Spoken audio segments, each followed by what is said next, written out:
तो नमस्कार बच्चों, मैं फिर से उपस्थित हो गया हूँ श्रद्धा और मनु का दूसरा पार्ट लेकर के।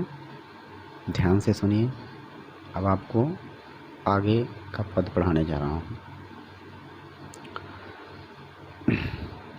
सुना यह मनु ने मधु गुंजार। मधु माने मधु, गुंजार माने मधुकरी। गुंजार माने होता है गूंज, आवाज़। अब मधुकरी माने होता है भ्रमरी। भ्रमरी जैसे भंवरा होता है, उसी का स्त्रीलिंग है भ्रमरी। सुना यह मनु ने मधु गुंजार। मनु ने जब इस मधुकरी जैसी आवाज़ को सुना। मनु ने जब यह सुना, यह मनु ने मधु गुंजार। तो मनु ने जब इस मधुकरी जैसी अर्थात भ्रमरी जैसी आवाज़ को सुना तो का सा सब आनंद, तो अत्यधिक वह क्या हो गए, आनंदित हो गए। तो मनु ने जब इस भ्रमरी जैसी आवाज़ को सुना, अर्थात जैसे कमल के फूल पर भंवरा गुनगुनाता है मीठे मीठे आवाज़ में, उसी प्रकार से जब मनु ने इस मधुकरी जैसी अर्थात भ्रमरी जैसी आवाज़ को सुना तो जब आनंद सब वो अत्यधिक क्या हो गए, आनंदित हो गए। तो अत्यधिक वो आनंदित हो गए।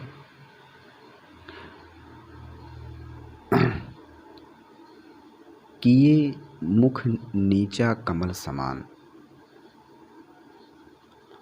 मनु अपने मुख को कमल के समान मुख को क्या किए हुए थे, नीचे किए हुए थे। मनु अपने कमल के समान मुख को नीचे किए हुए थे। कमलवत मुख को एकदम नीचे किए हुए थे, कमल के समान मुख को नीचे किए हुए थे। और प्रथम कवि का जो सुंदर छंद और श्रद्धा की बातें, श्रद्धा की आवाज़, श्रद्धा की वाणी ऐसे लग रही थी जैसे प्रथम कवि के प्रथम श्लोक के समान। अर्थात श्रद्धा की वाणी प्रथम कवि के प्रथम श्लोक की भांति सुंदर लग रही थी।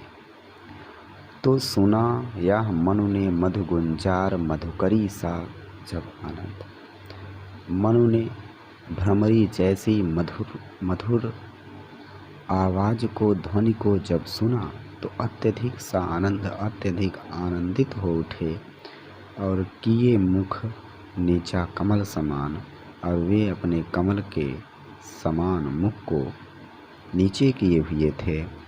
और प्रथम कवि जो सुंदर छंद, श्रद्धा की आवाज़ इतनी सुंदर लग रही थी मानो वो पहले प्रथम कवि का कोई सुंदर श्लोक हो। तो श्रद्धा की वाणी प्रथम कवि के प्रथम श्लोक के समान अत्यधिक सुंदर लग रही थी। आगे देखिए।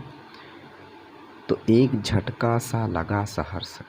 मन को अचानक एक झटका सा लगा कि अरे इतनी मीठी आवाज़ में कौन बातें कर रहा है। तो एक झटका सा लगा सहर्ष, मन को अचानक एक झटका लगा।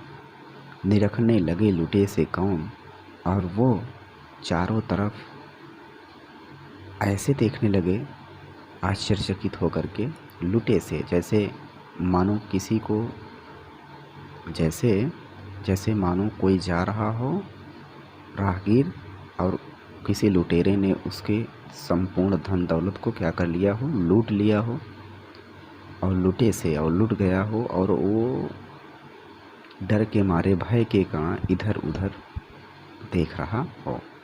तो वैसे ही झटका लगा सहर्ष मन को। यह बात सुन करके, श्रद्धा की इस वाणी को सुन करके अचानक झटका सा लगा और निरखने लगे लुटे से कौन, और चारों तरफ वो इधर उधर देखने लगे मानो उनको किसी लुटेरे ने लूट रखा हो, लूट लिया हो। और कौन, और पूछ रहे हैं कि आखिर कौन है, सोच रहे हैं कि आखिर ये कौन है इस प्रकार की मीठी मीठी वाणी में बातें कर रहा है। गा रहा यह सुंदर संगीत, आखिर कौन है जो इस सुंदर संगीत को गा रहा है, क्योंकि श्रद्धा की वाणी इतनी सुंदर लग रही थी मानो कोई सुंदर संगीत हो। तो कह रहे हैं आखिर कौन है जो इस सुंदर संगीत को गा रहा हो। कुतूहल रह न सका फिर मौन, फिर श्रद्धा और मन की उत्सुकता तो इतनी ज़्यादा बढ़ गई, उनकी उत्सुकता, कुतूहल, उनको जानने की इच्छा कि आखिर यह कौन है इतनी ज़्यादा बढ़ गई। फिर न रह न सका फिर मौन, फिर वो मन चुप न रह सके, शांत न रह सके, क्योंकि तपस्या में लीन थे तो वो शांत न रह सके और आंखें उन्होंने खोलना चाहा। तो एक झटका सा लगा सहर्ष, अचानक मन को एक झटका सा लगा।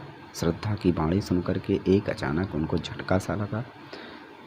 निरखने लगे लुटे से कौन, और चारों ओर वो चकर मकर इस तरह देखने लगे कि मानो किसी लुटेरे ने उनके संपूर्ण धन दौलत को लूट लिया हो और वो इधर उधर डर के कारण देख रहे हों। गा रहा यह सुंदर संगीत, आखिर यह कौन है। मन अपने मन में सोच रहे हैं कि यह कौन है जो इस प्रकार के सुंदर गीत को गा रहा है, जो इस प्रकार के सुंदर गीत को गा रहा है। कुतूहल रह न सका फिर मौन, फिर उनकी उत्सुकता तो इतनी ज़्यादा बढ़ गई कि वो शांत न रह सके, मन चुप न रह सके। उनकी उत्सुकता, जानने की इच्छा इतनी ज़्यादा बढ़ गई कि वो शांत न रह सके। तो ये आपका पार्ट 2 है और मेरे ख्याल से आपको ये दोनों समझ में आया होगा। मैं ऐसे ही 2-2 करके आपको अलग अलग पार्ट में इसको पढ़ा दूँगा। ध्यान से पढ़ना, बहुत सारी आशाएं आपसे हैं। और इसी के साथ मैं अपनी बातों को विराम देता हूँ और अपनी क्लास भी यहीं समाप्त करता हूँ। नमस्ते।